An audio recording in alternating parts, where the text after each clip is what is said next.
Metro Mikranti.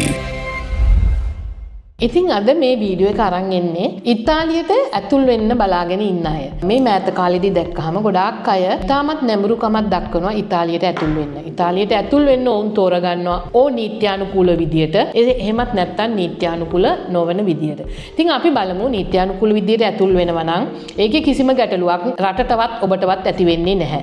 ඉතින් ඔබ නීත්‍යානුකූලව ඇතුල් වෙන නියම සේවා යෝජකයෙකුට යටතේ ඔබ ස්පොන්සර් නීතිය හරහා ඉතාලියට ඇතුල් වෙන්න ඕන.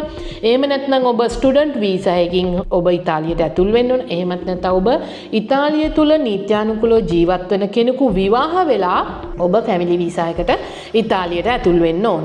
ඔබට සංචාරකයෙක් විදිහට ඉතාලියට ඇතුල් වෙන්න පුළුවන්. නමුත් ඔබට දීර්ඝ කාලීනව මේ රට තුල ජීවත් වීමේ හැකියාවක් නැතුව යනවා. ඉතින් අපි දැන් බලමු ගොඩාක් වෙලාවට මේ මෑත කාලයේදී ගොඩාක් අය නැඹුරු වෙලා තියෙනවා මේ යුරෝප් යූනියන් එකේ රටකට ඇතුල් වෙලා නීත්‍යානුකූලව ලංකාවෙන් පිටත් වෙලා යුරෝප් යූනියන් එකේ රටකට ඇතුල් වෙලා එතන සිට ඉතාලියට ඇතුල් වීමේ නැඹුරුකමක් දක්වනවා. ඉතින් අපි බලමු ගොඩක් අය දන්න දෙයක් තමයි රුමේනියාවට ඇතුල් වෙලා ඉතාලියට ඇතුල් වෙන එක.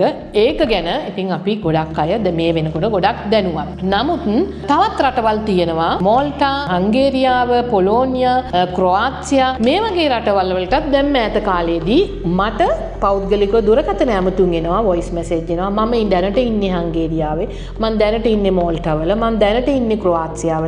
මිස් මම ඉතාලියට ආවොත් මට මේ රැඳී සිටින්න පුළුවන් ද ඉතාලිය නීත්‍යානුකූල විදියට. ඉතින් අද මේ වීඩියෝ එක ඔයගොල්ලන්ට අරගෙන එන්නේ මේ විදියට ඔබ ඉතාලියට ඇතුල් වෙන්න බලාගෙන ඉන්නවා නම් සහ මේ විදියට ඔබ ඉතාලියට ඇතුල් වෙලා තියෙනවා නම්. ඉතින් අපි බලමු දැන් කොහොමද මෙහෙම ඉතාලියට ඇතුල් වෙන්නේ කියලා. ඉතින් ගොඩාක් අය තරව්කාරයෝ ඉන්නවා මේ විදියට එක එක බෝඩර් හරහා ඉතාලියට මිනිස්සුන්ව ගේන අය ඉන්නවා. ඒ අය ඉතින් මේ ඉතාලිය ගැන සුරංගනා කතා මේ ඉන්න අයට මවලා දෙනවා. මොකද ඒගොල්ලන්ගේ ව්‍යාපාරය ඒගොල්ලන්ගේ මේ ව්‍යාපාරය දියුණු කරගන්න. මොකද එයා කෙනෙක් ඉතාලියට ගෙනත් දැම්මොත් නේ නීත්‍යානුකූල විදිහට ඔහුට මුදලක් ලැබෙන්නේ. ඉතින් මේ කතාව අහන ඕගොල්ලෝ දැනුවත් වෙන්න ඕන මම මේ විදිහට ඉතාලියට ගියොත් මට මොකක් වෙයිද? මගේ සිහිනය මට ඉෂ්ට කරගන්න පුළුවන් වෙයිද කියන එක.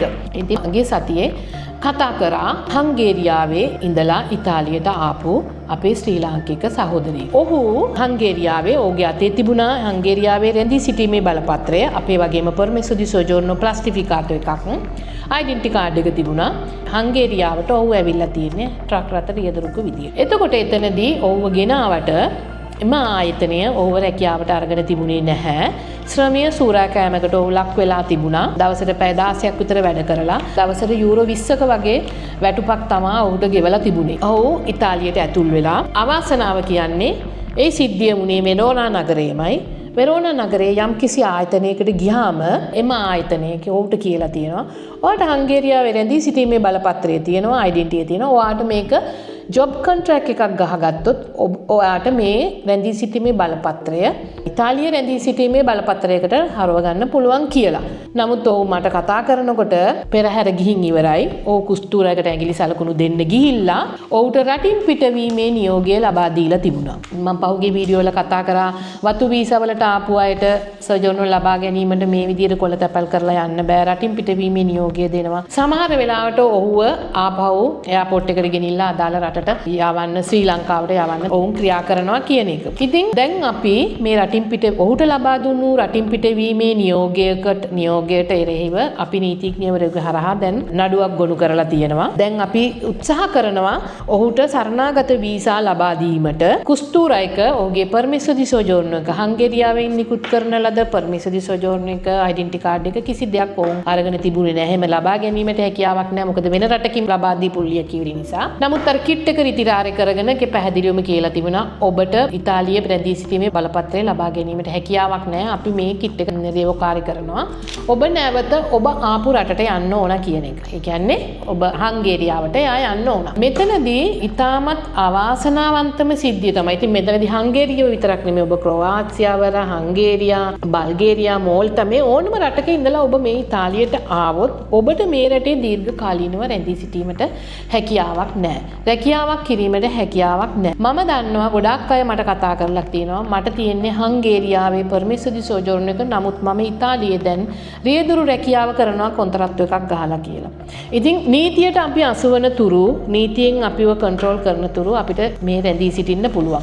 ප්‍රශ්නේ තියෙන්නේ නීතියෙන් අපිව කන්ට්‍රෝල් කරන්න ඔබගේ රියදුරු බලපත්‍රය කන්ට්‍රෝල් කරන්න පටන් ගත්තාම තමා ඔබට ගැටලු ඇති වෙන්නේ. ඉතින් මෙතනදී ඇත්තටම කතා කරන්න ඕන දෙයක් තමා මම පහුගියලා වතු වීසා සම්බන්ධවදී මම කතා කරා. ඔබ ප්‍රෙෆෙක්තුරා ආයතනයෙන් පමණයි මේ මොදෙල්ලෝ දුවෙචෙන්තෝ නෝවේක ලබා ගනිමින් ඔබට කොලේ තැපැල් කරන්න පුළුවන් වෙන්නේ රැඳී සිටීමේ බලපත්‍රය ලබා ගන්න. ඉතින් දැන් අපේ මේ ඒජන්සි වල අලුත් සෙල්ලමක් පටන් අරන් තිනවා. මේ වගේ රටවල් වලින් එන අයගේ permesso di soggiorno එක දැක්කහම හංගේරියාවේ permesso di soggiorno එක රොමේනියාවේ permesso di soggiorno එක ලබා ගත්තාම ඔවුන් කියනවා මට යූරෝ 1000ක් දෙන්න මට 1200ක් දෙන්න මං අවකාතු කෙනෙක් වේවන්නම් කුස්තුරයකට යනකොට ඔබට රැඳී සිටීමේ බලපත්‍රය ලබා ගන්න පුළුවන් කියලා. ඇත්තටම ඉතින් අපේ මේ අය මොවුන්ව විශ්වාස කරලා මෙවැනි මුදල් ලබා දෙනවා දීලා කුස්තුර ගියාම තමා ඔවුන්ට තේරෙන්නේ ඔවුන් ප්‍රමාද වැඩි තවත් රැවටීමකට ඔවුන් ලක් වෙලා කියන එක. මේ වගේ රටවල් වලට ඔබ ඇවිල්ලා ඔබට ඉන්න තියෙන එකම ක්‍රමය මේ වගේ බොරු දේවල් මේ වගේ කූට දේවල් නෙමේ. ඔබ සරණාගතයෙක් විදියට ඔබ කුස්තුර ආයතනයට ඉදිරිපත් වෙලා ඔබ මේ රටේ සරණාගතයෙක් විදියට රැඳී සිටීමේ බලපත්‍රයක් ඉල්ලුම් කරන්න. අපි කවුරුත් දන්නවා දැන් සරණාගතයෙක් කියන්නේ මොකක්ද? ඒ permesso di soggiorno එක ලබා ගත්තාම අපිට මොකද වෙන්නේ කියන එක අපේ ගොඩාක් අය දැනුවත්. අපි පෞගිය වීඩියෝ වලිනුත් ඒවා කතා කරලා තියෙනවා. ඉදිරියේදීත් අපි ඒ ගැන කතා කරමු. නැතුව ඔබ ගිහිල්ලා ඔබට permesso di soggiorno එකක් මේ රටවල් වලින් ආවිල්ලා ඔබට ලබා ගන්න පුළුවන් කියපු පළියට මේ වගේ හොර ඒජන්සි වලට මේ වගේ තවත් ශ්‍රී ලාංකිකයින් අමාරුවේ දාන අයට ඔබ අසු වෙන්න එපා. ඒක ඒ විදිහට කරන්න පුළුවන් කමක් නැහැ. ඊයේ දිනේදී මාව මුණ ගැහිමට ඉතාලි නීතිඥවරයෙකු මට සඳහන් කරා ආයතනයේ නමක් කිව්වා. ඇය ඒ ආයතනයට කතා කරලා පෞද්ගලිකව අදාළ ආයතනයට දැනුම් දෙන බවත් පැවසුවා. ඔබගේ ආයතනය පිළිබඳව මම මේ අදාළ ආයතන වලට දැනුම් දෙනවා. එකම දවසේදී ඇයව මුණ ගැසීමට මේ රටවල් වල ඉඳලා මේ 4 දෙනෙක් ඇවිල්ලා යූරෝ 10 ගානේ මේ ආයතනයට ගෙවලා කුස්තුර ආයතනයට ගියාම උන්ට රටින් පිටවීමේ නියෝගය දීලා ඒකට විරුද්ධව ඒකට against recourse එක කරන්න තමයි මේ නීතිඥවරයා මුණ ගැහිමල තියෙන්නේ. මේ නීතිඥවරයා මේ පුද්ගලයන් 4 දෙනා එක්ක කතා කරනකොට මේ එකම ඒජන්සියකින් තමයි ඔවුන් මේ දේවල් කරගෙන තිබුණේ. ඉතින් ඇය මාව සොයාගෙන ආවේ ඇයි ඔයා මේ පිළිබඳව මම දන්නවා ශ්‍රී ලාංකික ප්‍රජාවට ඔබ ගොඩාක් උදව් කරනවා ඔබ සමාජ සේවය කරන කෙනෙක්. ඇයි මෙවැනි ආයතන පිළිබඳව ඔබ අදාළ ආයතන වලට දැනුම් දීමක් කරන්නේ නැත්තේ කියන එක. ඉතින් එහෙම කරන්න මේ අය ඉදිරිපත් වෙන්න ඕන. මේ අය ඉදිරිපත් වෙන මට මේ වගේ අසාධාරණයක් වුණා මේගොල්ලෝ මට බොරු කිව්වා මම මෙච්චර මුදලක් ගත්තා කියන එක ඒගොල්ලෝ අපිට ඇවිල්ලා ඔප්පු කරලා පෙන්නුවොත් අපිට පුළුවන් ඔවුන් වෙනුවෙන් ඒ අදාළ ආයතන වලට විරුද්ධව ඉතාලියේ තියෙන අදාළ ආයතන තියෙනවා ඒ ආයතන වලට දැනුම් දෙන්න මේ විදිහට මුදල් සූරාකෑමකට මේ අපේ රටේ අයම මුදල් සූරාකෑමකට මොවුන් ලක් කරනවා කියන එක. ඉතින් ඔබ අහු වෙන්නත් එපා.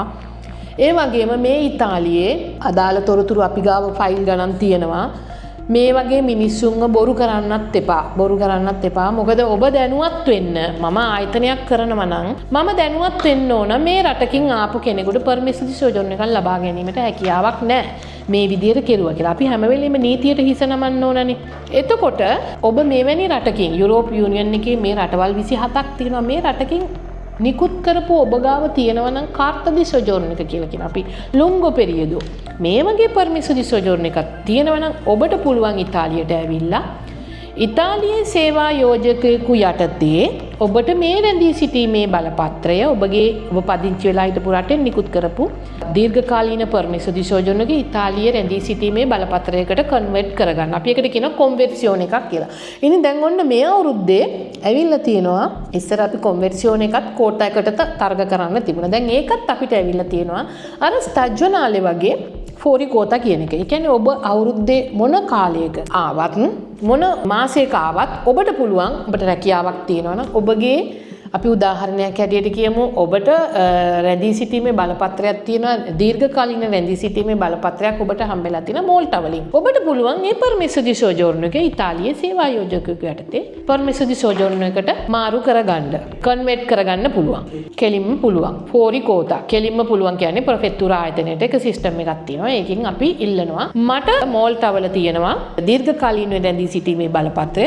නමුත් මට අවශ්‍යයි දැන් ඉතාලියේ රැඳී සිටින්න මේ සේවා ආයෝජකයා යටතේ සේවය කරමින්. ඔබට කිසිම ගැටලුවක් නැතුව සේවා ආයතනයේ සුදුසුකම් තියෙනවා නම් සේවා ආයෝජකයාගේ සුදුසුකම් තියෙනවා නම් ඔබට මේ permesso di මාරු කරගන්න පුළුවන්. ඒ ඇරෙන්න ඔබ අහු වෙන්න එපා. මම නැවතත් කියනවා ඔබ අහු වෙන්න එපා. ඔබට මේ sojourn එක මාරු කර ගැනීමට හැකියාවක් නැහැ.